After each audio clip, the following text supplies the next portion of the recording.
এক অগতানুগতিক অন্তৰংগ বৈঠক। এজন শিক্ষক হিচাপে সকলোকে স্বাগতম জনাইছোঁ। সাইণ্টিফিক টেম্পাৰ আৰু বিজ্ঞান মনস্ক এই শব্দৰ লগত আমাৰ জন্মৰ পৰা সম্পৰ্ক। আমি জন্ম হোৱাৰ পৰা বৰ্তমানলৈকে আজি যাত্ৰা কৰিছোঁ, সেই যাত্ৰাৰ প্ৰতিটো ক্ষণতে বিজ্ঞান জড়িত হৈ আছে। কেৱল ব্যাখ্যা কৰিব নোৱাৰাৰ ফলত আমি তাক অন্য ধৰণে চিন্তা কৰিছোঁ। এইখন মোৰ জন্মভূমি বুলি ক'ব পাৰি। সেই বৰপাম তিনিআলিত মোৰ জন্ম। ইয়াত মোৰ বন্ধুবৰ্গ সকলোখিনি আছে, সকলোৱে প্ৰায় মোক চিনি পায় আপোনালোকে। এতিয়া কথাটো হ'ল, এই শ্লাইডখিনি আগবঢ়াৰ আগতে মই আজি যি বিষয়ৰ ওপৰত আপোনাক ক'বলৈ আহিছোঁ সেইটো আটাইতকৈ ডাঙৰ বিষয়। এতিয়া অলপ আগতে মই কিবা এটা ইছ্যু হোৱা শুনিছিলোঁ যে সৰস্বতী পূজা বা ৰাতিপুৱা বিদ্যালয়ত প্ৰাৰ্থনা কৰা। আজি 15 বছৰ শিক্ষকতা হ'ল। বিদ্যালয়ত সৰস্বতী পূজাৰ ৰিপুঞ্জয় বৰদলৈ চলাই, ৰিপুঞ্জয় বৰদলৈ শেষ কৰে। আৰু প্ৰাৰ্থনা ভাগো কেনেদৰে কৰিব লাগিব, কি পদ্ধতিৰে কৰিব লাগিব তাৰ দায়িত্ব ময়ে পালন কৰোঁ বিদ্যালয়ত। মই যেতিয়া বিদ্যালয়ত সোমাওঁ, প্ৰাতঃসভা বুলি কোনো বিষয় নাছিলে, খালি এটা নিয়ম মাফিক প্ৰাৰ্থনা কৰিব লাগে। কিন্তু 2010 চনত যেতিয়া সোমালোঁ, প্ৰাৰ্থনা কৰিব লাগিব, জাতীয় সংগীত পৰিৱেশন কৰিব লাগিব, কুইজ সুধিব লাগিব, পেপাৰ পঢ়িব লাগিব, নিয়ম হ'ল। আৰু সেই নিয়মটো 2012 চনত গভৰ্ণমেণ্টে কৰিলে। কিন্তু সেই বস্তুটো 2010 চনৰ পৰা মই আৰম্ভ কৰিছিলোঁ। গৌৰৱ কৰোঁ এইকাৰণে, কৰিছোঁ কাৰণে কৈছোঁ, আৰু প্ৰমাণ লাগিলে ফটো দেখাই দিব পাৰোঁ, ৰেকৰ্ডিঙো আছে যে ৰিপুঞ্জয় বৰদলৈ মিছা কথা কোৱা নাই। এতিয়া এটা কথা আছে, আপোনালোকে হয়তো ভাবিব পাৰে ধ্ৰুৱজ্যোতি ছাৰে লাইক কৰিছে, কোনোবাই হামজা ছাৰে লাইক কৰিছে, কোনোবা নুৰ হুছেইন ছাৰে তাত পোষ্ট এটা দিছে। এতিয়া চাব, কথাবিলাক যেনেকৈ সকলোৰে 5টা আঙুলি সমান নহয়, এতিয়া ব্ৰেইনৰ ভিতৰত থকা চিন্তাবিলাকৰো সকলোৰে সমান নহয়। যেনেকৈ কোনোবাই চাব দেই, একে মানে ভিতৰৰ পৰা চাব। মই কৈছোঁ নহয়, মই সৰস্বতী পূজা পাতিছোঁ, মই শেষ কৰা আপোনালোকে ছাত্ৰ ছাত্ৰীক সুধিব, আৰু নালাগে সুধিবলৈ, মোৰ ফেচবুক চালেই হ'ল। এতিয়া কথাটো হ'ল, এই যে চিন্তাটো যেনেকৈ মানুহ অনুযায়ী আমাৰ এই যে সেৱাটো বেলেগ বেলেগ হয় নহয়। কোনোবাই আমি শিৱক পূজা কৰিছোঁ, কোনোবাই আমি কি কৰিছোঁ, কোনোবাই আমি কাৰ্তিকক পূজা কৰিছোঁ, কোনোবাই গণেশক পূজা কৰিছোঁ, কোনোবাই বিষ্ণুক পূজা কৰিছোঁ, কোনোবাই শিল এটুকুৰকৈ লৈ লয়, তাতে আমি শিৱক বিচাৰি পাইছোঁ। কাৰোবাৰ বাবে এইটো মূল্যৱান নহ'বও পাৰে, অৰ্থহীন নহ'বও পাৰে। কিন্তু এই চাওক, দৃষ্টিভংগী চবৰে বেলেগ বেলেগ, যাৰ কাৰণে ঈশ্বৰো বেলেগ বেলেগ, হয় নে নহয়? সেইটো চবেই স্বীকাৰ কৰে। যদি সকলোৱে যদি দৃষ্টিভংগী একে হ'লহেঁতেন, ঈশ্বৰ এজনেই হ'ল, ব্যাখ্যাও একেই হ'লহেঁতেন, নিয়মো একেই হ'লহেঁতেন। কিন্তু এই যে ব্ৰেইনৰ কেপাচিটিটো, ব্ৰেইনৰ চিন্তা কৰা শক্তিটো, চিন্তা ভাৱনাটো সকলোৰে বেলেগ বেলেগ হোৱাৰ কাৰণে কোনোবাই নিজৰ চেল্ফ কনফিডেন্স, আত্মবিশ্বাসটো সেই গছৰ শিপাতে পায়, সেই শিলগুটিটোত পায়। কোনোবাই নামঘৰত পায়, কোনোবাই মন্দিৰত পায়, কোনোবাই মছজিদত পায়। 1 ঘণ্টা তেওঁ দোৱা কৰিছে, নামাজ পঢ়িছে, প্ৰাৰ্থনা কৰিছে, সত্যনাৰায়ণ পূজা কৰিছে। তেওঁলোকৰ নিজৰ স্বাধীনতা আছে, বিকজ ভাৰতবৰ্ষ এখন স্বাধীন দেশ। তাত ফাণ্ডামেণ্টেল ৰাইট দিয়া আছে, মৌলিক অধিকাৰৰ ভিতৰত যোনে যি ভাবে, যি চিন্তা কৰে, তাক বাধা দিয়াৰ অধিকাৰ কাৰো নাই। 1 নম্বৰ কথা। কিন্তু বিজ্ঞান মনস্ক যাত্ৰা হওক, বিজ্ঞান মনস্ক যাত্ৰা 2022 চনত জন্ম হৈছে। তাৰো আগতে অল ইণ্ডিয়া পিপল চায়েন্স নেটৱৰ্ক আছে, ইলোৰা বিজ্ঞান মঞ্চ আছে, অসম বিজ্ঞান সমিতি আছে। তেওঁলোকৰ জন্ম কিয় হ'ব লাগে? আকৌ এজন শিক্ষক চেঙামাৰী হাইস্কুলৰ এই ৰিপুঞ্জয় বৰদলৈ আকৌ যাদু নামৰ কৌশল, কি চায়েন্স বিহাইণ্ড মিৰাকল, যে ট্ৰাংকত লেখা আছে। গোটেই ভাৰতবৰ্ষত ঘূৰি ফুৰিবলৈকে কিয় হ'ল? বাবাজী কাপোৰ চাপোৰ পিন্ধি জুইৰ ওপৰে খোজ কৰাই, গজালৰ পিয়াজ বহাই, কিহৰ কাৰণে? কাৰণ কোনোবা এজন বাবাজীক ভগৱান বুলি ভাবি 121 জন মানুহকতো বাবাজীয়ে মাৰিলে। পদপিষ্ট হৈ নাই মৰা জানো? সেই ৰাম ৰহিমক ভগৱান বুলি ভাবিছিলে, সেই ৰাম ৰহিমে আকৌ নাৰী কেলেংকাৰীটো জেলত সোমালে। গডমেন বুলি কোৱাটোৱে আচাৰাম বাবু নাৰী কেলেংকাৰী জেলত আছে, কিন্তু সেইদিনাখনে গডমেন আছিলে। গতিকে কথা দুটা আছে, এটা ধৰ্ম আৰু এটা হৈছে অন্ধবিশ্বাস। ধৰ্মৰ জৰিয়তে সমাজ শৃংখলাবদ্ধ হয়, কাৰণেই হজৰত মহম্মদে সেই আৰবৰ অসভ্য মানুহখিনিক সভ্য কৰিলে। শংকৰ গুৰুজনাই এই অসমৰ সংস্কৃতি শুদ্ধ কৰিবৰ কাৰণে নীতি নিয়ম শৃংখলা গঢ় দিলে। গুৰু নানকে কৰিলে, সেইটো সময় ৰামে কৰিছিলে। প্ৰত্যেকটা প্ৰজন্মতে এজন এজন ধৰ্মগুৰুৱে কি কৰিলে? ধৰ্ম প্ৰচাৰ কৰা নাছিলে, মানুহখিনিক চিষ্টেমেটিক ৱে অফ লাইফ দিছিলে, যাতে মানুহখিনি এটা পালন কৰিব পাৰে। হেল্ল', নামঘৰত চেণ্ডেল পিন্ধি নোসোমাবা, সোমালে কি হ'ব? সোমাই যাম যা। অপাৰেশ্যন ৰাইট, অপাৰেশ্যন বজ্ৰঙৰ সময়তো আৰ্মি সোমাই গৈছিলে, ইণ্ডিয়ান আৰ্মি সোমাইছিলে নাই? আমি জানো সকলোৱে। তেতিয়া তেওঁলোকৰ একো হোৱা নাছিলে। কিন্তু এই যে আমাৰ মনত থকা এটা আত্মবিশ্বাস, নাপায় নকৰিবি, সেইটোৱে আমাক কি কৰে? এটা সুস্থিৰ জীৱন দিয়ে, শৃংখলাবদ্ধ জীৱন দিয়ে। নহ'লে ল'ৰায়ো বাপেকক মৰিয়াব, ছাত্ৰয়ো ঠিক পেলাই দিওঁ।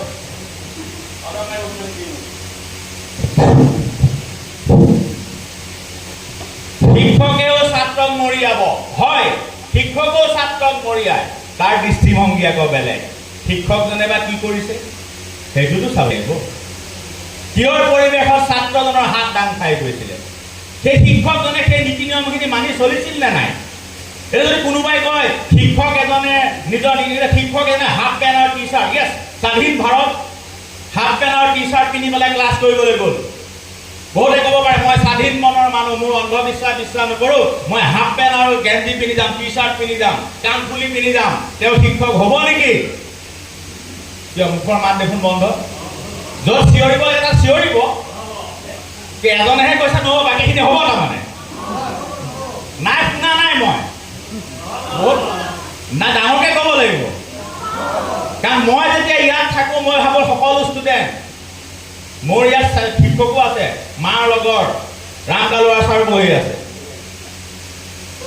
এটাই কথা জানিব লাগিব, সমাজত যে নীতি নিয়ম যেতিয়া নাথাকিব, সমাজ বিশৃংখল হ'ব। আৰু বিশৃংখলতাক শৃংখলতা কৰিবৰ কাৰণে ধৰ্মগুৰুসকলে কিছুমান নিয়ম দিলে, সেই নিয়মবিলাক কিন্তু আপ টু ডেট হৈ আছে। আৰু আপ টু ডেট কৰিব পৰাটোৱে হৈছে বৈজ্ঞানিক মানসিকতা। যেনে এটা সাধাৰণ নাম দিছোঁ, আগতে যেতিয়া আমি লেট্ৰিন কৰি আহোঁ, আহি পেলাই গা ধুবই লাগিব, ধুবই লাগিব, ধুবই লাগিব নাই? হে প্ৰভুসকল, বেডৰুমৰ কিনাৰতে লেট্ৰিন আছে, কেইবাৰ গা ধুব? বৈষ্ণৱে হওক, শাক্তই হওক, যি ধৰ্মৰে নহওক, এতিয়াতো বেডৰুমতকে আমাৰ বাথৰুমটো ভাল, আৰু একে বাথৰুম কিনাৰতে। আপুনি কেইবাৰ গা ধুব? আৰু ধুলে হ'ব জানো? বেডৰুমটো ধুই থাকিব লাগিব, কিনাৰতে আছে। আগতে কৰিছিলা লেট্ৰিন বাঁহৰ তলত, হাগি দিলে তলফালে গু দেখি পায়, কিৰিকিৰাই থাকে। বিশ্বাস নকৰিব, আমাৰ নাম নকওঁ, বেয়া হ'ব। আমাৰ বৰপাং তিনিআলিৰ এগৰাকী বাইদেৱে স্কুললৈ আহিবলৈ যাওঁতে আমি চাইকেলেৰে বৰপাঙতে কিলিং কিলিং মাৰি আছোঁ, তাই চাঙৰ পৰা খহি গাঁতত সোমালে, গোটেই গু লেটি পেটি, বাপেক মাকে ধৰি লাগিছে, যেনে তেনে ধুই মেলি। তেনেকুৱা লেট্ৰিনত যদি হাগি আহে, আপুনি গা ধুবই লাগিব। আৰু এতিয়াতো কিমান মডাৰ্ণ লেট্ৰিন, শুই থাকিবলৈকে মন যায়। সেই নিয়মবিলাক আপ টু ডেট হৈছে নাই? সেইকাৰণে পৰিৱেশে কিছুমান নিয়ম আপ টু ডেট কৰে। আমি এটা সময়ত হয়তো সৰস্বতী পূজাও বন্ধ কৰিবলগীয়া হ'ব পাৰে, যদিহে আমাৰ ব্ৰেইনে সকলোকে কয়, এজনক ক'লে নহ'ব, দুজনক ক'লে নহ'ব, 10% ক'লে নহ'ব। বিদ্যালয়খনৰ যদি 90% ছাত্ৰ ছাত্ৰীয়ে কয় যে ছাৰ সৰস্বতী পূজা পাতিলে আমি দেখোন পৰীক্ষাৰ ৰিজাল্ট বেয়া কৰোঁ, তাত বুলি পঢ়িমেই, সেইদিন নাপাতো পূজা, তেতিয়াহে সেই প্ৰস্তাৱটো গ্ৰহণযোগ্য হ'ব। সেই 90%, 10জনে নামানিব পাৰে, কথা নাই, কিন্তু স্কুলখনৰ 90% ছাত্ৰ ছাত্ৰীয়ে এইটো ক'ব লাগিব। সমাজ তেনেকৈ গঢ় লৈ উঠে। এতিয়া আমি অলপ আগলৈ যাওঁ। এইবিলাক নাচাব দেই, এইবিলাক মই বেলেগত দিয়া লৈ আহিছোঁ। এই সিদিনাখন কিবা ভুলবশত দিলে বেলেগৰ জেগাত মই গুচি গ'লো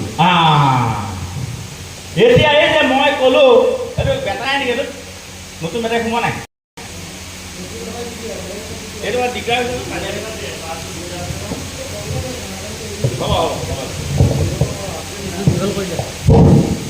আচ্ছা এতিয়া অথনি মই এটা কথা ক'লো আপোনালোকে চাগে শুনিছিলে যে কি ক'লো যে ভাৰতীয় সংবিধানে সকলোকে স্বাধীনতা দিছে নিজৰ ধৰ্ম মানে নিজৰ ধৰ্ম নহয় নিজে বিশ্বাস কৰা বিষয়টো পালন কৰিবৰ কাৰণে হিন্দু ধৰ্মত সেইকাৰণে বিভিন্ন ভাগ আছে কোনোটো কাকো নকয় তলৰ লাইনটো এবাৰ ইংৰাজী বুজি পাওক বা পঢ়কচোন ভাৰতীয় সংবিধানৰ 51A 51A অনুচ্ছেদ 51A ভাৰতীয় সংবিধান লেখা আছে যে fundamental duties of citizen is ভাৰতীয় মানুহৰ মৌলিক অধিকাৰ হ'ল যে to develop scientific temper humanism and spirit of enquiry and reformation মানে ভাৰতীয় সংবিধানে আমাক দায়িত্ব দিছে আমি আমাৰ সমাজত বৈজ্ঞানিক মানসিকতা গঢ়াৰ ক্ষেত্ৰত কোনেও বাধা দিব নোৱাৰে যদি বাধা দিয়ে সেইটো এটা ক্ৰাইম ভাৰতীয় সংবিধানত বাধা দিয়া হ'ব গতিকে বিজ্ঞান মানসিকতা ধৰ্মক পালন কৰিব দিছে ধৰ্মৰ নামত বজাৰ যদি কৰিব তাক উফৰাই পেলাৰ অধিকাৰ আকৌ সেইখন সংবিধানে দিছে যেনেকৈ আমাৰ চিন্তামণি শৰ্মা আছে সঁচাই ক'লে গোমূত্ৰ খোৱাব দিলে চবকে হয়নে গোমূত্ৰ খোৱা কি ভাল হ'ব বোলে গোমূত্ৰ খা কোনে জেলত যাব লাগে সেই যোনজনে কৈছিলে গোমূত্ৰ খাবলৈ আকৌ ছাৰে ক'লে এজনে ৰাম নাম লওক আৰু নাকত নেমু ৰস দি দিয়ক কৰোণা ভাল সেইজনক জেলত নিব পৰা অধিকাৰ আছে তেওঁ যিমানে ডাঙৰ যশস্বী পণ্ডিত নহওক কিয় সেইকাৰণেতো আজি আচাৰাম আকৌ নিত্যানন্দ সৰস্বতী ৰাম ৰহিম আকৌ এজনটো পলাই আছিলে ইউপিত যে মৰিলে এইবিলাক দুটা অধিকাৰ দিছে এটা হৈছে আমাৰ অন্তৰত থকা ছেটিছফেকশ্যন সন্তুষ্টি কোনোবাই এতিয়া চাব দেই আপোনালোকৰ মাজত নহৰু পিঁয়াজ নোখোৱাকৈতো কিছুমানে ধৰ্ম পালন কৰি আছে কাৰোবাৰ ক্ষতি হৈছে নেকি কিছুমানেতো সদায় মাজে মদে মাংস খায়ো ধৰ্ম পালন কৰি আছে কিবা ক্ষতি হৈছে নেকি কিন্তু চাব নহৰু নোখোৱাকৈ পিঁয়াজ নোখোৱাকৈ নিমখ ভাতি খাই পেলাই পৰাজনেওতো জীৱন নিৰ্বাহ কৰি আছে সেই তেওঁৰ সন্তুষ্টি আৰু কোনোবাই পূজা পাল নেকি নাখাওঁ যা মাছ মাংস কিবা এটা আন তেনেকৈতো জীৱন চলাই আছে সেইটো হৈছে সন্তুষ্টি সকলোৰে যেতিয়া সন্তুষ্টি বেলেগ বেলেগ সকলোৰে চিন্তা বেলেগ বেলেগ কিন্তু সেই চিন্তাখিনি লৈ পেলাই যোনে ধৰ্মক ব্যৱহাৰ কৰিব তেওঁ হৈছে ক্ৰাইম সেইকাৰণে আমি সেই ক্ৰাইমটো কৰিব নোৱাৰোঁ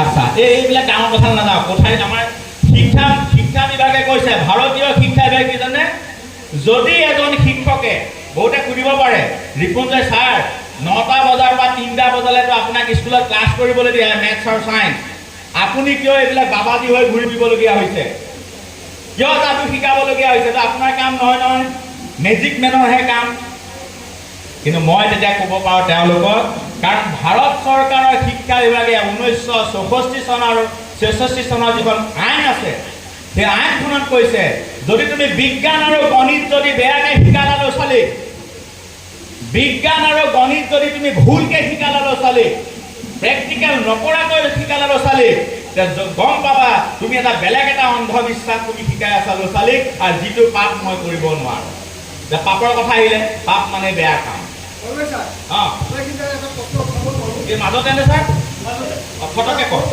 অঁ আমি পূৰ্ণতে পক্ষলে উদয় পশ্চিমৰ অস্ত্ৰ যায় এইটো কিমান যুক্তিসংগত সত্য আপুনি ঠিক আছে হ'ব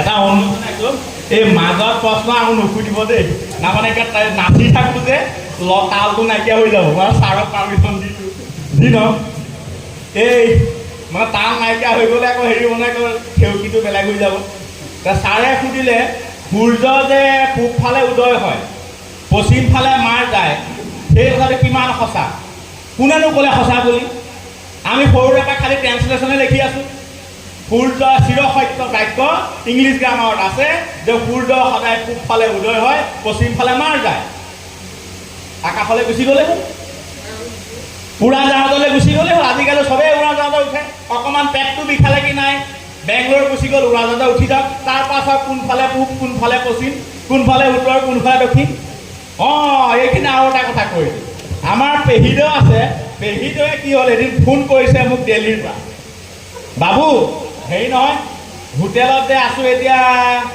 বিচনাখন বা পূবফালে আছেনে নাই পূবফালে মূৰীয়ে শুব লাগিব পশ্চিমফালে দিলেতো মিয়া হ'ব হে কি হ'ব এতিয়া না চিধা চিধি কথাবিলাকে কৈছোঁ আজি শব্দবিলাক যে ওলাই আছে মিয়া মিয়া মিয়া মিয়া হে তেতিয়া মই ক'লোঁ এটা কাম কৰক আপুনি ৰাতিপুৱা হোৱালৈকে নুঠিব ৰাতিপুৱা হোৱালৈকে নুশুব ৰাতিপুৱা হ'লে গম পাব কোনফালে তাৰপিছত শুব হেই কালি মই যামেই আকৌ কথাটো হ'ল এই যে ইয়াত লেখা আছে বাস্তু শাস্ত্ৰ পূব পশ্চিম উত্তৰ দক্ষিণ কোনফালে ভৰি দিব কোনফালে নিদিব সেইবিলাক হৈছে মানুহে বনাই লোৱা এটা নিয়ম কাৰণ যদিহে সেই নিয়ম মতে যদি আপোনাৰ কিবা খেলি মেলি হ'লহেঁতেন আজি তাৰিখত প্ৰত্যেকজন মানুহে হোটেলত আছে প্ৰায় আছে নাই কেতিয়াও শুওঁতে দিশটো নাচায় ঘৰত চাই তাপ নাচায় কেতিয়াবা টোপনি বেয়া হয় নেকি বেছি ভাল হয় কাৰণ এ চি ৰুম থাকে কোমল কোমল তুলি থাকে নৌ টেনশ্যন হয় ঘৰত মানুহজনী কেপকেপনি নাই ফুৰিবলৈ যোৱা যায় একদম 24 ঘণ্টা 8 ঘণ্টা ধুনীয়াকৈ শুৱে দিশটো কাৰোকে মানুহৰ মানসিকতা চিন্তা কৰাৰ চেষ্টা বুজানে গতিকে সেইটোৱে কোনো স্থায়ী নহয় পৃথিৱীত এতিয়া মই অংকৰ শিক্ষক হিচাপে তোমালোকক এটা কথা কওঁ আমাৰ ছাত্ৰ সন্থা সকলো বহি আছে তেওঁলোককো পঢ়াই তেওঁলোকো বুঢ়া হ'ল আত্মশেখো বুঢ়া হ'ল মোৰ ভাইটি হয় তেখেতো বুঢ়া হৈ গ'ল ময়ো বুঢ়া হ'লোঁ ধৰিলোঁ বুঢ়া হ'লোঁ এটা ত্ৰিভুজৰ 3টা কোণৰ মাপৰ সমষ্টি বোলে অংকুৰ কিমান 180 ডিগ্ৰী পঢ়িলে পাছ কৰিলে মই মাষ্টৰ হ'লোঁ এওঁ নেতা হ'ল কিবা কিবি ধেৰ হ'ল ৰাম কালুৱা ছাৰে পঢ়ালে ধৰি ল'লোঁ পঢ়ালে কিন্তু পৃথিৱীৰ কোনো এটা 3টা কোণ যোগ কৰিলে কেতিয়াও 180 ডিগ্ৰী নহয় কাৰণ পৃথিৱীখন কি হয় ঘূৰণীয়া হয় ফুটবল এটাৰ 3টা কোণ যোগ কৰি চালে 180 ডিগ্ৰী হ'ব জানো নহয় সেইকাৰণে আমি চবতে খালি মিছাটোৱে দেখি আছোঁ সঁচা দেখাই নাই এতিয়ালৈকে বুজিছানে সেই মিছাকে দেখি দেখি দেখি ভাবিছোঁ আমি যিটো কওঁ সেইটো সঁচা নহয় এইকেইজন মানুহে সঁচা কথা কৈছিল যে গুলিয়াই মাৰি দিলে ভালেই কৰিলে অদৰকাৰী বস্তু এওঁকে ৰাতিপুৱা মৰ্ণিং ৱাক কৰিব গৈছিলে এওঁ ভাল ভাল কথা কৈছিলে গুলিয়াই মাৰি দিলে কিয় ভাল কথা কৈছিলে কিয় কবি বোলে আচাৰাম বাপুৱে বেয়া বস্তু ভগৱান নহয় কিয় কবি তেওঁৰ হেৰি লোকেশ্যন লাগিছিলে কি শচীন তেণ্ডুলকাৰ ভক্ত যে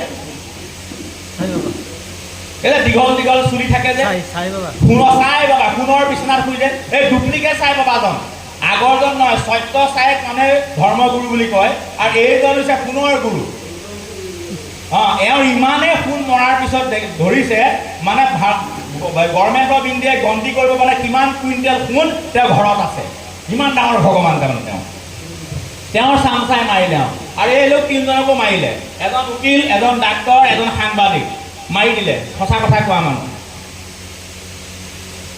এওঁকতো মাৰিছিলে আৰু যেনে তেনে পলাই সাৰিছে ডাইনী বুলি কোনটো দৃষ্টি পায় এগৰাকী ডাইনী বাৰু কওকচোন আৰু ডাইনী হয়নো কেনেকুৱা বাৰু মই সেইটোৱে বুজি নাপাওঁ হে কেনেকুৱা ডাইনী বিৰুবতা এখন মাৰি পেলালে কিন্তু মাৰিব ধৰিছিলে আৰু বচালে বচোৱাৰ কাৰণে এটা জাগৰণ সৃষ্টি হ'ল সমাজত আইনৰ সৃষ্টি হ'ল এটা সমাজত দিনৰ সৃষ্টি হ'ল যি দিনত এতিয়া আমি এই সজাগতা সভা অনুষ্ঠিত কৰিব পাৰিম তেওঁ আমাৰ যিটো অন্ধবিশ্বাস হ'ব এতিয়া আহিছোঁ দেই কি পঢ়িব পাৰিছেনে চবেই পাৰিছেনে অন্ধবিশ্বাস আপোনাৰ আৰু মোৰ মাজত কি কি আছে চাই যাম দেই নহয় বুলি ক'লে হাত দাঙি দিলেই হ'ল তেনে ক'লা মেকুৰীয়ে ৰাস্তা কাটিলে ভচকে বেগ মাৰি দিলে থু থু পেলালে তাৰপিছত বাইক চলালে আৰু উপায় নাপায় ৰবটটোও কৈছে উফৰা এই মোৰ ইণ্টাৰভিউটো বেয়া হৈ যাব দেই ক'লা মেকুৰীয়ে বাট কাটিলে হয়নে নহয় এইটোতো সঁচাকৈ হয় বালিচাগৰ চব দোকানতে ওলমি আছে চাগে হে এটা গোল নেমু চাই আছেনে এই চাৰিটো ভৰ্তি আৰু ডাঙৰ কথা জানে এই গোল নেমুটো আকৌ অসমীয়া গোল নেমু নহয় ৱেষ্ট বেংগলৰ পৰা অহাটো সৰু সৰুটো এইটো বিজনেছ নেমুৰ বিজনেছ জলকীয়াকেইটা থলুৱা আৰু এইটো হৈছে আমাৰ দিদি মানেতো গম পাই যায় ক'ব নালাগে আৰু মামা বুলি ক'লে যেনেকৈ গম পাই যায় সেইটো দিদিৰ কি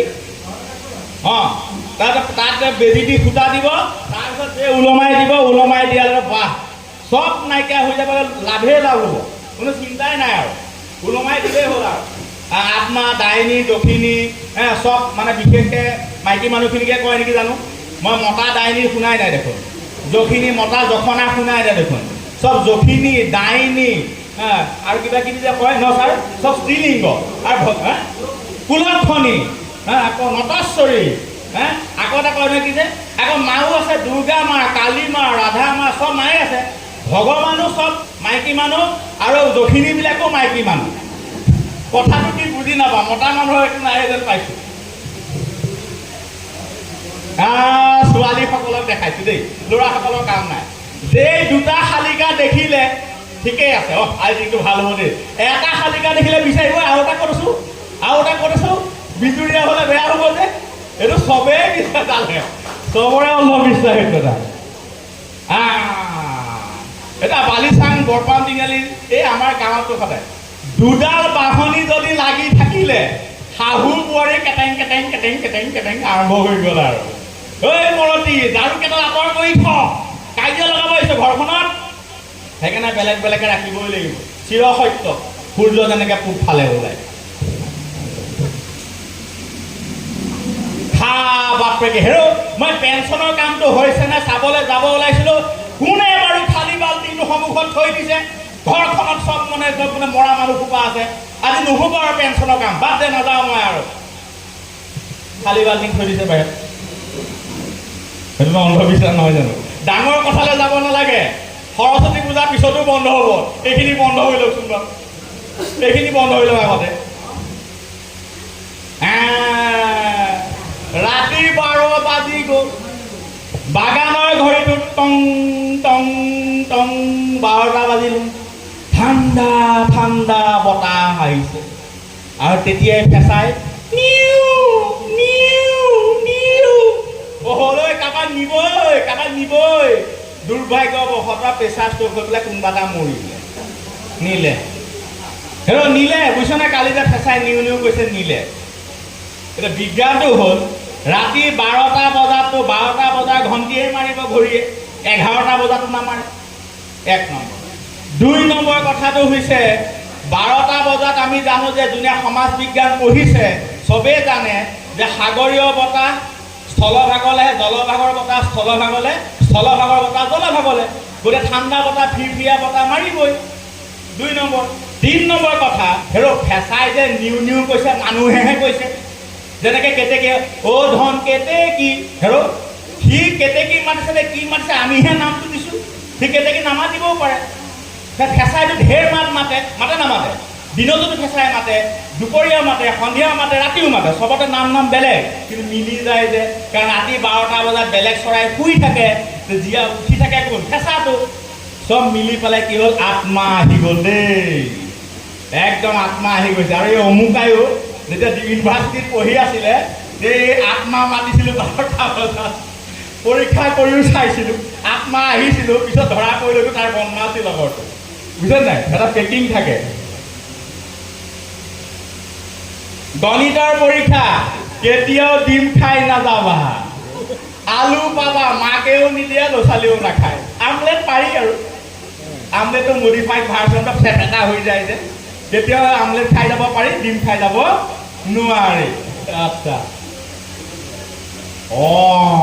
এইটো ডাঙৰ কথা। এতিয়া আগতে পেপাৰবিলাক যে গাঁৱলৈ আহে, মোবাইল নাথাকোঁতে, ব্লেক এণ্ড হোৱাইট টিভি থাকোঁতে, তেতিয়া 7 দিন বুধবৰী এনেকুৱা আছিলে, চিধাই মাৰে 3 নম্বৰ পৃষ্ঠা, এতিয়াও মনত আছে, আৰু তাতে থাকে ৰাশিৰ ফলটো, আজিৰ দিনটো, সেইটো চাবৰ কাৰণেই পেপাৰ কিনে, বাকী সময়ৰ কথা নাই। প্ৰফুল্ল মহন্তই কি কৈছে, হিতেশ্বৰ শইকীয়াই কি কৈছে, এইবিলাকৰ কাৰণে ৰাশি ফলটো চাব, ৰং ভাল বেয়া, দিনটো ভালনে বেয়া, কি খাব লাগিব, কি পিন্ধিব লাগিব, হয়নে? এতিয়া অকণমান নজনা কথা কিছুমান কম, অকণমান চিন্তা কৰিছোঁ। ভাৰতীয় মানুহখিনিক বুৰ্বক সজাইছে পশ্চিমীয়া সভ্যতাই, কিন্তু ভাবে পশ্চিমীয়াসকলে অলপ উন্নত, পশ্চিমীয়া দেশ, প্ৰথম বিশ্বৰ দেশ, তেওঁলোকে কি কৰিছে, অন্ধবিশ্বাস মুক্ত কাৰণে উন্নতিৰ পথত গৈছে, কিন্তু মিছা কথা। আমাৰ যিখন প্ৰথম সভ্যতা, প্ৰথম সভ্যতা, সেই প্ৰথম সভ্যতাই কিন্তু আমাৰ বিজ্ঞান মনস্কতা সম্পন্ন আছিল। এই মাজত সোমাই পেলাই খিচিৰি হৈ আমিখিনি তেওঁলোকৰ বহতীয়া হ'লোঁ, তেওঁলোকৰ অন্ধবিশ্বাসৰ বহতীয়া হ'লোঁ ভাৰতীয় মানুহখিনি। কেনেকৈ? কাৰণ মই যি কওঁ প্ৰমাণ সহকাৰে কওঁ, এনেই কেতিয়াও লিখা নিদিওঁ। চাই যাব, মন দি চাই যাব, কাৰোবাক ক'ব পাৰিব লাগিব। ৰাশিফল ভাৰতীয় মানুহৰ আৱিষ্কাৰ নহয়। ভাৰতীয় মানুহে ৰাশিও বিশ্বাস নকৰে, ভাৰতীয় সভ্যতাই ৰাহুকো বিশ্বাস নকৰে, ভাৰতীয় সভ্যতাই কেতুকো বিশ্বাস নকৰে, কাৰণ তাৰ প্ৰমাণ আছে ঋগ্বেদত। চাই যাব, এয়া পঢ়িব নালাগে। প্ৰথমতে যি জন্ম হৈছিলে সেইটো হৈছে এষ্ট্ৰলজিয়ে, যিটো আজিকালি কোৱা হয় জ্যোতিষ আৰু জ্যোতিৰ্বিজ্ঞান। জ্যোতিষীসকলে হৈছে হাত চাই, কপাল চাই, মুখ চাই, হয় নাই, গণনা কৰে, কুস্তি বনায়। আৰু জ্যোতিৰ্বিজ্ঞানে কি কৰে, মহাকাশৰ বিভিন্নখিনি বস্তু বিজ্ঞানসন্মতভাৱে অধ্যয়ন কৰে, যাক বিজ্ঞানে গ্ৰহণ কৰে। হাত চোৱাটো বিজ্ঞানে গ্ৰহণ নকৰে। এতিয়া ইয়াৰ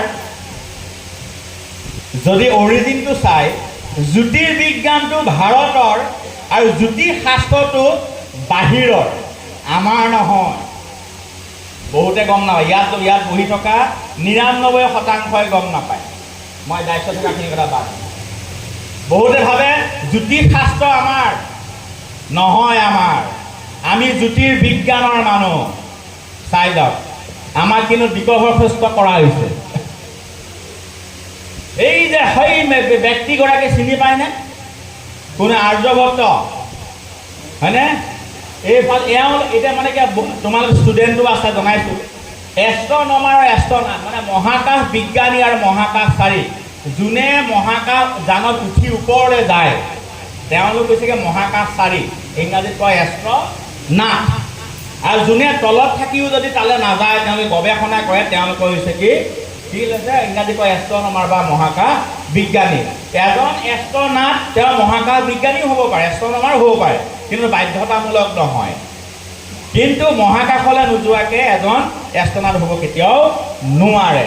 সুনিতা উইলিয়ামছ তেওঁ এতিয়া এষ্ট্ৰনাটো হয়, এষ্ট্ৰনমাৰো হয়, কাৰণ তাত তেওঁ গৱেষণাও কৰি আছে আৰু মহাকাশচাৰীও হয়। বুজিছা নাই? এইটো বস্তু ল'ৰা ছোৱালী বহুতৰ খেলি মেলি হয়। আচ্ছা, এতিয়া যাওঁনে? হাত চোৱাটো ঘৰে ঘৰে আছে, চাই লওঁ। এইটো অকণমান চাব দেই। খ্ৰীষ্টপূৰ্ব ৩০০০ বেবিলিয়ান বছৰৰ আগতেই জ্যোতিষ চৰ্চা হৈছিলে। খ্ৰীষ্টপূৰ্ব ৬ শতিকাৰ আগতো পাইথাগোৰাছক একচেপ্ট কৰিছিলে। এই ৩০০০ বছৰ আগতে কি আছিলে? ভাৰতীয় সভ্যতা, যিটো আমাৰ বৰ্মা ছাৰে কৈছিলে। তেতিয়াই এইটো জ্যোতিষৰ চৰ্চা হৈছিলে। খ্ৰীষ্টপূৰ্ব ৬ শতিকাৰ আগতে পাইথাগোৰাছেও কৰিছিলে, এইটো একচেপ্ট কৰিছিলে। আৰু খ্ৰীষ্টীয় ২য় শতিকাত প্লেটোৱে এৰিষ্টটলে কৰিছিলে। কিন্তু এৰিষ্টটলৰ পৰা কাৰ চিনটো চাওক, ক'লে আহিলে। আৰু প্লেটোৰ ষ্টুডেণ্ট ক্লডিয়াছ টলেমিৰ পৰা ক'লে আহিলে চাওক। আৰু এওঁলোক দুজন কিন্তু ভাৰতীয় ব্যক্তি নহয়। তাৰমানে সেই খ্ৰীষ্টীয় ২য় শতিকাৰ এৰিষ্টটলৰ যিটো চিন্তা আছিলে, এইটো এতিয়া যিটো বিজ্ঞানে বিশ্বাস কৰে জ্যোতিৰ্বিজ্ঞান, আৰু যিটো প্লেটোৰ ষ্টুডেণ্ট ক্লডিয়াছ টলেমিয়ে যিটো সৃষ্টি কৰিলে সেইটো হৈছে এষ্ট্ৰলজি, এটা কাল্পনিক কিছুমান কথা যাৰ কোনো ভিত্তি নাই, আমি কৰা নাই। তাৰপিছতে এটা চাব, তলত সীমিত জ্ঞানে পৰ্যবেক্ষণ কৰি ভৱিষ্যতবাণী কৰা ধাৰণাবোৰ অসত্য বুলি প্ৰমাণ হ'ল, যদিও বিশ্বাস মানুহৰ মনত সোমাই পৰিল। কাৰণ বিশ্বাসে মিলয় হৰি বুলি কয় যে, কেতিয়াবা কোইনচিডেন্ট মিলি যায়। আচ্ছা, তাৰ হ'ব দেই, লাহে লাহে ইয়াততো ভাল বস্তু আছে। মই এইখন হৈছে জ্যোতিৰ্বিজ্ঞানৰ সৌৰজগত, য'ত কেন্দ্ৰত কি আছে? সূৰ্য, আৰু তাৰ চাৰিওফালে গ্ৰহবিলাক ঘূৰি আছে। কিন্তু টলেমিহঁতে বিশ্বাস কৰে, কৈ আছে। আচ্ছা, এইবিলাক আছে ভাৰতীয় যুগ, তাৰে বৰ্মন চাৰিজে কৈছে বৈদিক কালত চৰ্চা হৈছে জ্যোতিৰ্বিজ্ঞানৰ, লেখা আছে।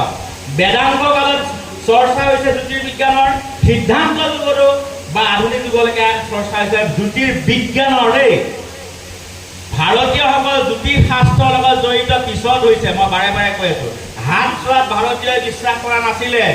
সিদিনালৈকে যীশু খ্ৰীষ্টৰ জন্মৰ ৭০০ বছৰ আগলৈকে বিশ্বাস কৰা নাছিলে হাত চোৱাত। কাৰণ বৈদিক যুগত এইবিলাক কথা কৈছিলে। বৈদিক কালৰ পৰাই সিদ্ধান্ত কাললৈ কৈছিলে সূৰ্যহে মাজত আছে, বাকী কেইটা কিনাৰ ঘূৰি আছে। ভাৰতীয় মানুহে কৈছিলে পৃথিৱী গোলাকাৰ।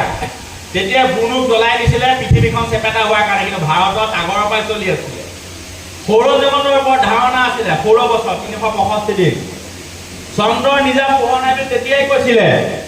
সূৰ্যৰ ওপৰত ৭টা ৰং আছিলে তেতিয়াই কৈছিলে বৈদিক যুগতে।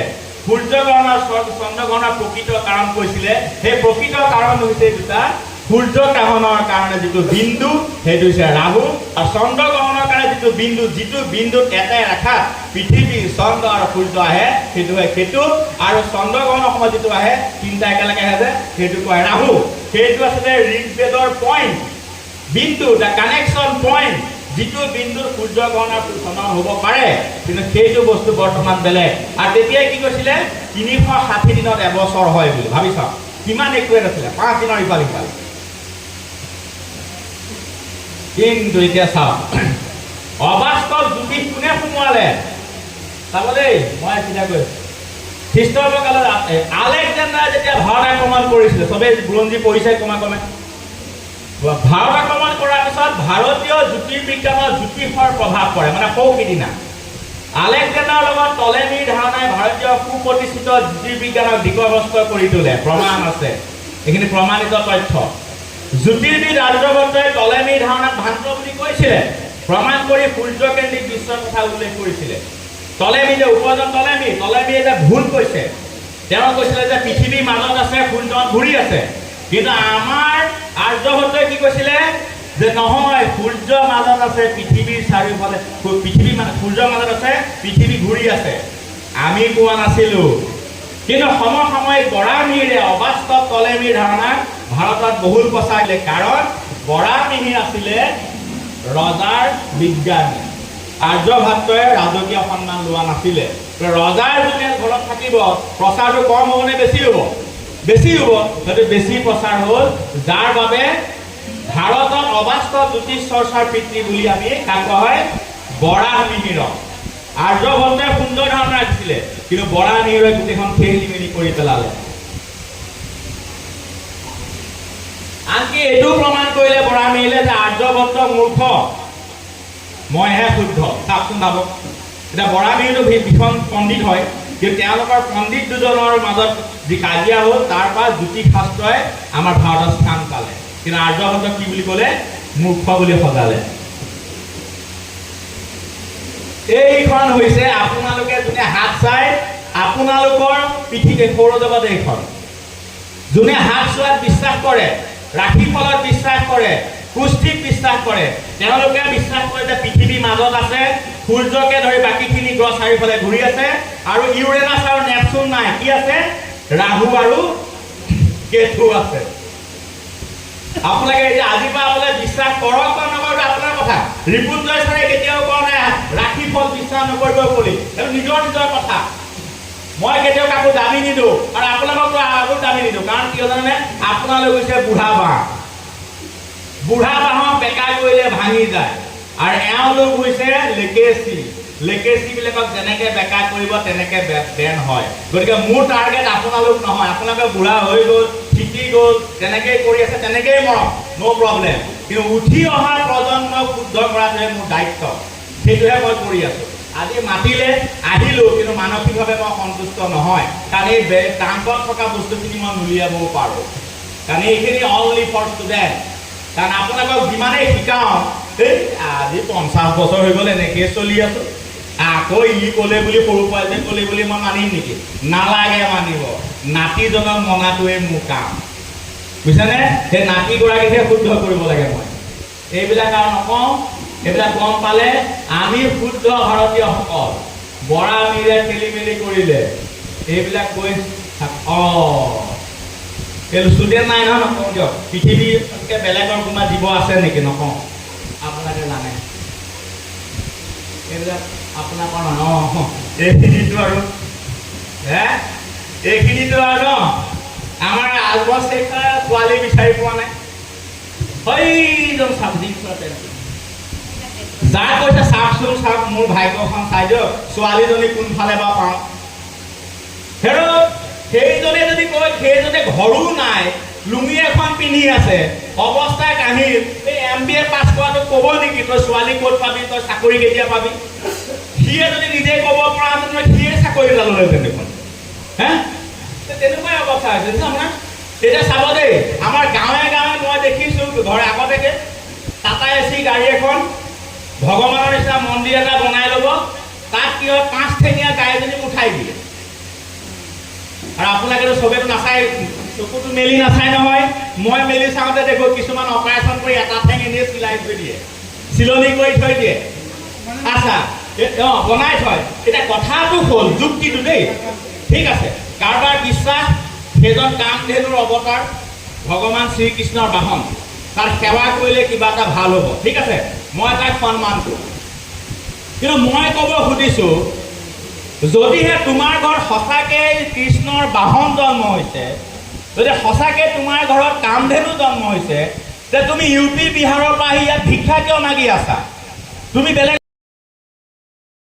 হয় নাই? গৰু হয় বিলাই ৰাইজক কি কয় দাম দিয়ে, নিদিয়ে জানো? যে তেওঁলোকে ইয়াত যে গাড়ীত যে গৰু লৈ লৈ ঘূৰি ফুৰিছে, নিজৰে অৱস্থা বেয়া, গোবৰে জাবৰে থাকে, ৰাতি এনেকৈ থাকিবলগীয়া হয়। যদি স্বয়ং ঈশ্বৰে ঘৰত আছে, তে তেওঁলোকে ঘৰে আকৌ গাঁৱে গাঁৱে ঘৰে ঘৰে টাউনে টাউনে ভিক্ষা কিয় খুজিবলগীয়া যায়? তেওঁলোকে দান দিব পাৰিব আছিলে সমাজক। সেইটো যুক্তি কিন্তু মই মানি ল'ব নোৱাৰোঁ, সেইটো মানে মিছা বুলি গম পাওঁ। কোনোবাই বিশ্বাস কৰি তাত সেৱা কৰিছে মোৰ ক'বলগীয়া নাই, কিন্তু সেই বিশ্বাসটো কিমান যুক্তিসংগত সেইটো এবাৰ চিন্তা কৰি ল'বলগীয়া কথা।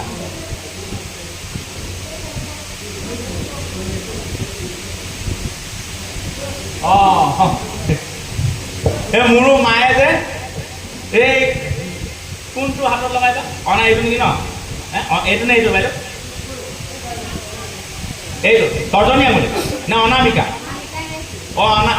মানে এই যে আপোনাৰ খং বেছি, খং বেছি, এইটো তৰ্জনী আঙুলি। মায়ে কি ক'লে, ইয়াৰ খং চং বেছি, স্কুলৰ ল'ৰা ছোৱালীকো ধাপ ধুপ পিটি থাকে, পঢ়া নোৱাৰিলে ইয়াক একে মুকুতা এটা মালা দি দিওঁ, তাই শনি বোলে কণ্ট্ৰল হয়, শনি কণ্ট্ৰল হয়।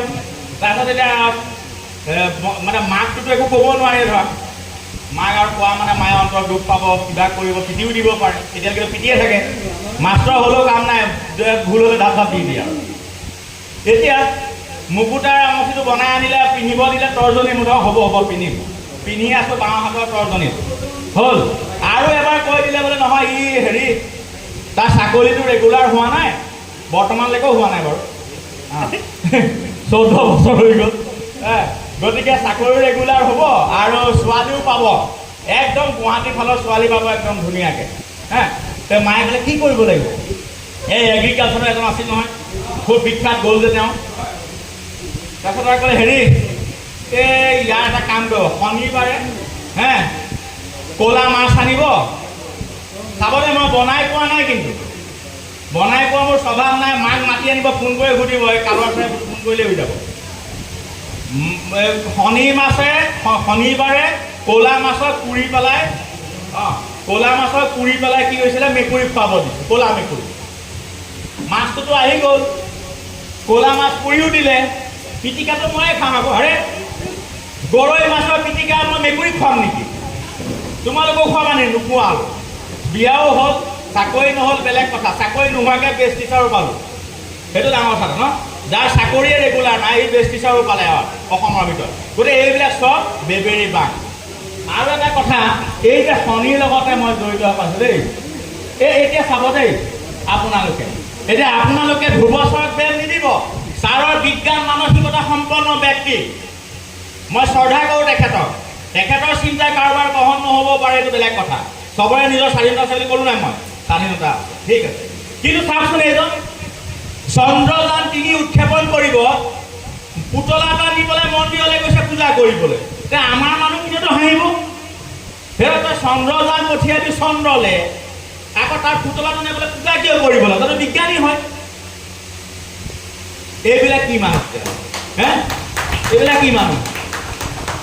এইজন চাওক, ৰকেট উৎক্ষেপণ কৰিব, যুদ্ধ কৰিব, ধ্বংস কৰিব, আৰু নাৰিকল ভাঙি আছে। ভালকৈ মানুহ মৰক, ৰকেটটো গৈ পেলাই পুৰা ভালকৈ পৰক, তাকে নাৰিকল ভাঙি ভগৱানক কৈ আছে। এইবিলাক মানুহ নেকি? দস্যু, বিকাৰগ্ৰস্ত মানসিকতা মানুহ। এতিয়া মই অকণমান এই মামুজা বাচি আছেনে? সেইজনে 2000 উঠক গম পাবলৈ মানে 2008 চনৰ পুনকা সূৰ্যগ্ৰহণত বুট মগু চাউল তাউল চব খালে, বাচি আছে।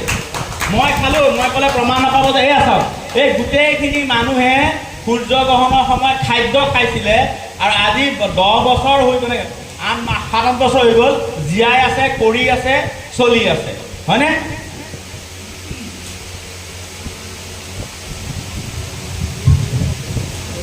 সময় অকণমান লাগিছে, আমনিটো লগা নাই চাগে, কাৰণ প্ৰত্যেকটো বস্তু প্ৰেক্টিকেল। চাওক, ক'লে মানুহে যে যেতিয়া সূৰ্যগ্ৰহণ চন্দ্ৰগ্ৰহণ হয় গৰ্ভৱতী মহিলাক তলত নামিব নিদিয়ে বিচনাৰ পৰা, হয়নে?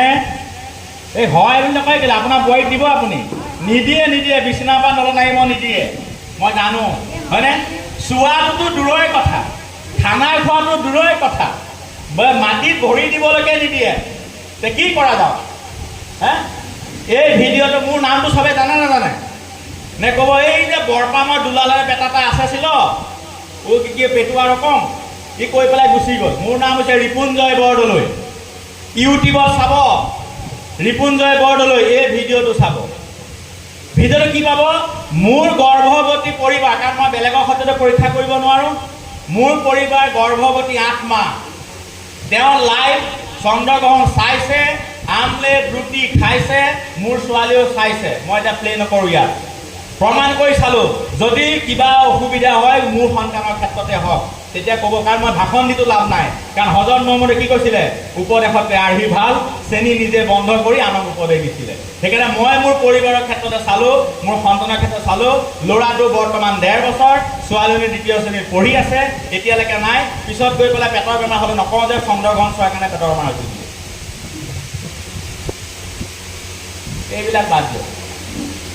তাৰপিছত এইটোতো গাঁৱে গৈ আছে, দাঁতত পোক লাগে যে, দাঁতত পোক লাগে ন? এইখিনি কথা এটা কওঁ দেই, মই অলপ স্কিপ কৰোঁ কাৰণ ঢেৰ সময় হৈ যাব, এইবিলাক ঢেৰ আছে। এই যে ল'ৰাটোৱে যে গাখীৰ খাইছে যে, হনুমানৰ বাহন কি?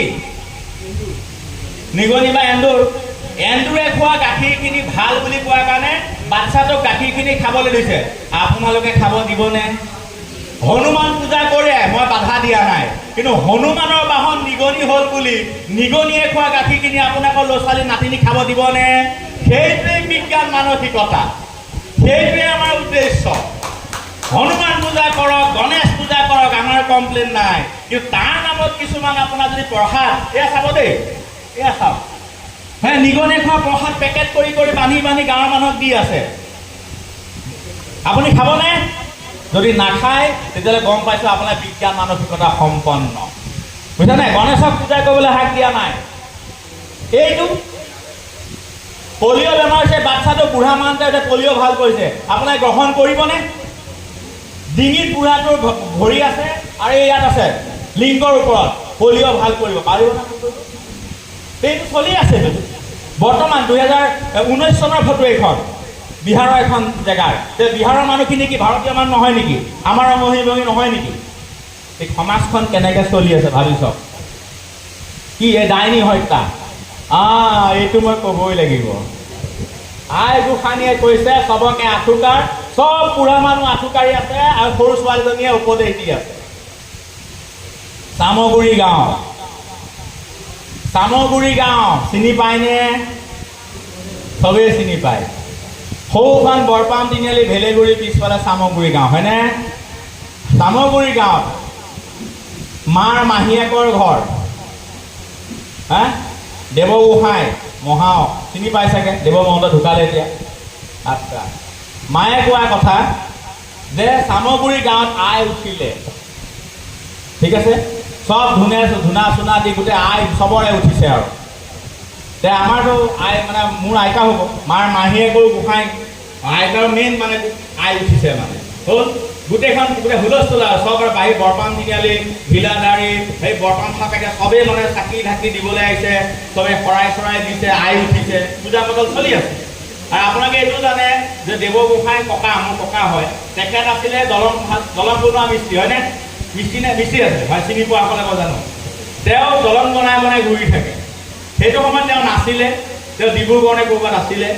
তেখেত বহু দিনৰ মূৰত এই আই চলি থাকোঁতে তেওঁ এদিন আহিছে ঘৰলৈ হ'ল মায়ে কোৱা কথা আৰু মাক আজিও সুধি আহিছে চিন্তামণি শৰ্মা ছাৰ গ'লগৈ চাগে মই বেলেগ জেগাত কওঁ কিন্তু আজি এই কোৱা কথাটো কিয় প্ৰমাণ কৰিবলগীয়া হ'ল মই মাক ক'লোঁ যে চাওক চামগুৰি মানুহে বহি থাকিব কথাটো সঁচা হয় নে নহয় আকৌ এবাৰ কোৱা থাকি ক'বতো মই নোৱাৰোঁ আৰু তুমিতো কোৱা হ'লেও সুধিছোঁ বোলে 100% শুদ্ধ তই কবি কোনোবাই যদি নকয় মোক কবি মিছা যদি হয় কথাটো হ'ল চব পূজা চলি আছে মানে এই আই চুলি চুলি মেৰি আই ওলাই আছে ধূপ ধূলা গোটেই ঘূৰি আছে হ'ল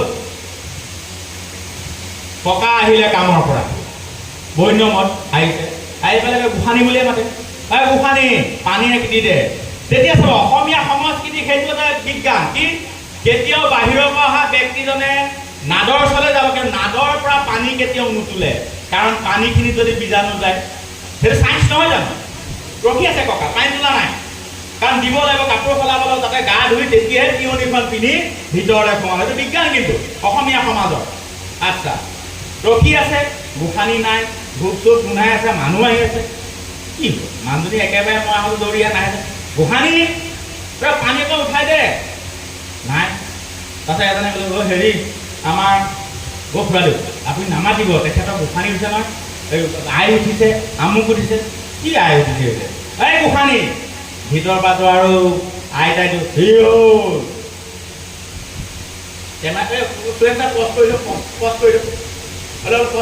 বেয়া হ'ল বেটি মোক কি হয়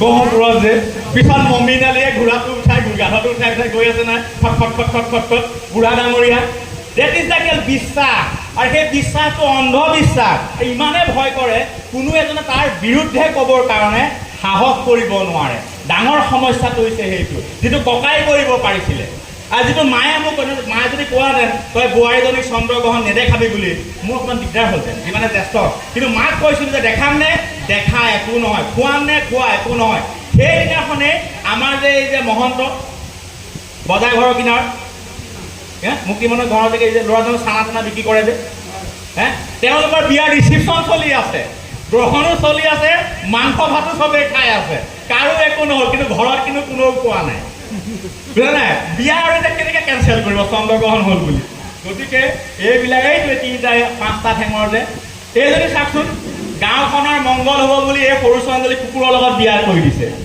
আৰু ছোৱালীজনী কি হাঁহি হওক দে গাঁওখনৰ ভাল হওক মই নিজৰ জীৱনটো দিছোঁ কুকুৰৰ লগত বিয়া হৈ পেলাই গাঁওখনৰ ভালটো হওক মানুহৰ মানসিকতা চাওক খোপা ধোৱাত মানুহ মৰিলে ব্লেক মেজিকত মানুহ মৰিলে ৰেকি কথাটো নকৈ বহুত তৰ্ক বিতৰ্ক হ'ল চকু মুদি বোলে পঢ়িব পাৰি চাৰিআলিটো স্কুল এখন খুলিছে চব থাকি চকু মুদি পঢ়িব পৰা যেন অন্ধখিনি শিকাই দিলেই হ'ল দেখোন চকু থকাখিনিয়ে কিয় চকু মুদি পঢ়িব লাগে অন্ধখিনিক মাতি পেলাই শিকা বোলে নহয় অন্ধখিনিয়ে নোৱাৰিব এতিয়া বাদ দে তোৰ থাকি গম পালোঁ চকু থকাখিনি আমি চকু চাই চাই পঢ়িম অন্ধখিনিক পঢ়া এইটো কয় বোলে এনেকুৱা বিদ্যা বোলে চকু মুদিও পঢ়িব পাৰে অন্ধখিনিক নামাতি আনো কিয় চকু থকাখিনি কিয় শিকাব লাগে চাৰিআলিটো খুলিছে স্কুল এয়া এইবিলাক প্ৰমাণ হৈছে বিশ্বাস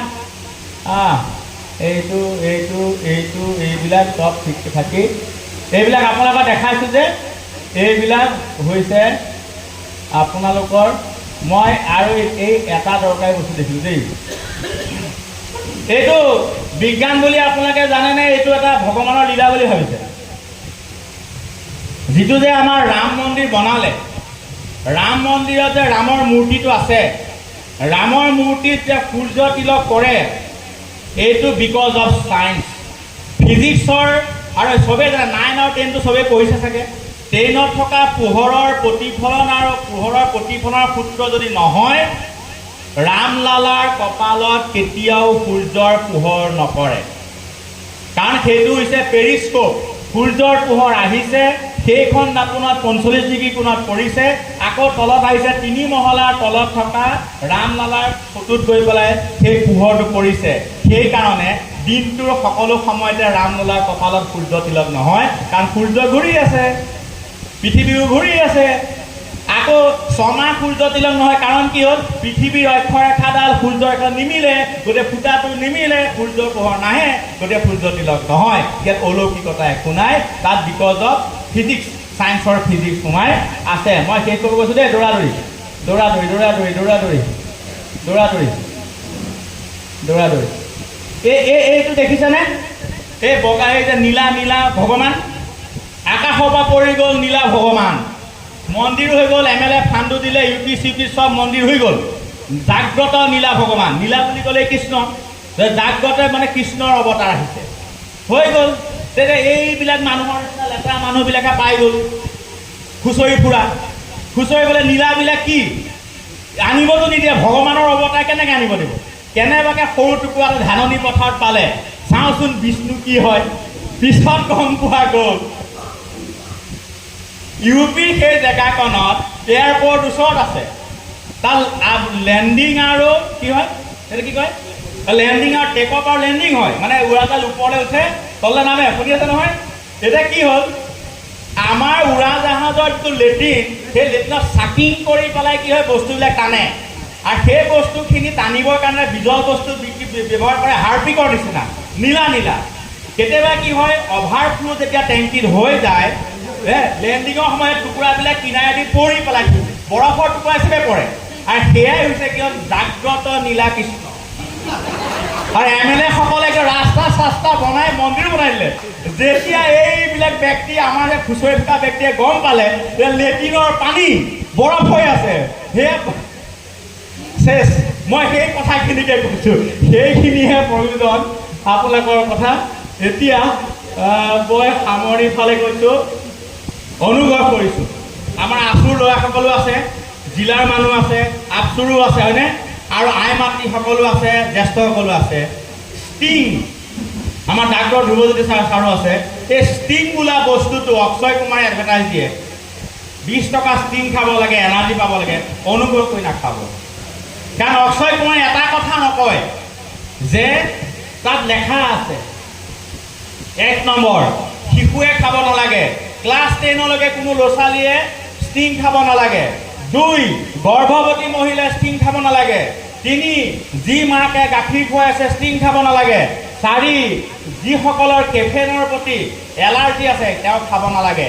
আৰু 5 প্ৰাপ্তবয়স্ক মোৰ নিচিনা ব্যক্তিয়ে মাত্ৰ 1টা বটলহে দিনে খাব লাগে। কিন্তু গৰমত 3টা 4টা 5টা গৈ আছে, বেমাৰ হ'ব, টোপনি ক্ষতি হ'ব, বাচ্চাৰ বেমাৰ হ'ব, গাখীৰ খুৱাই থকা বেমাৰ হ'ব। আৰু যিসকল ল'ৰা ছোৱালী ডাঙৰ হৈ আছে তেওঁলোকে চিন্তা কৰাৰ ক্ষমতা কমি যাব, টোপনি নাহিব, খঙাল হ'ব, খিংখিঙীয়া হ'ব, আৰু কাজিয়া কৰাৰ অনুপাতটো বাঢ়ি যাব। গতিকে অনুৰোধ জনাইছোঁ যে এইবিলাক বস্তু এটা অন্ধবিশ্বাসৰ বশৱৰ্তী হ'ব লাগে। আৰু এই প্লাষ্টিকৰ বটলটোত খাওক, ন' টেনশ্যন। কিন্তু ধনী মানুহৰ বটলবিলাক আছে নেকি, কালাৰ বগা নীলা, কাৰোবাৰ আছে নেকি ৰঙা চঙা আছে নেকি? সেইবিলাকত কেতিয়াও পানী নাখাব। তাত থকা কালাৰবিলাক পেটলৈ যায়, কিডনীত জমা হয়, কিডনী ফেইলৰ পৰিমাণ উত্তৰ পূৰ্বাঞ্চলত বাঢ়ি গৈছে বিকজ অফ বিসফিনল এ। বিসফিনল এ বুলি এটা ৰাসায়নিক বিষ আছে, ওপৰত লেখা আছে। এই কালাৰ প্লাষ্টিক বটলত যদি পানী খায়, এইবিলাকে গোটেই হিউমেন বডিটোৰ বহুখিনি ল'ৰা ছোৱালী জন্ম দিয়া ক্ষমতা কমি আহিছে বৰ্তমান প্ৰজন্মৰ। ব্ৰেইনৰ ডেভেলপমেণ্ট কমি আহিছে বৰ্তমান প্ৰজন্মৰ বিকজ অফ বিসফিনল এ। গতিকে এইটো এটা নাখাব। আৰু ডাঙৰীয়াকটো লৈ গ'ল, মমি নালিয়ে লৈ গ'ল, মানে মিয়াই লৈ গ'ল। আজিকালি শুনিবলৈ ভাল লাগে যে মই শব্দটো কৈ আছোঁ।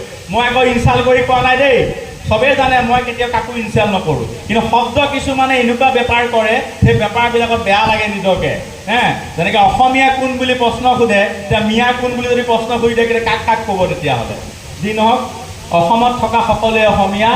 এইটোৱে হ'ল থেংক ইউ। আমাৰ মনটো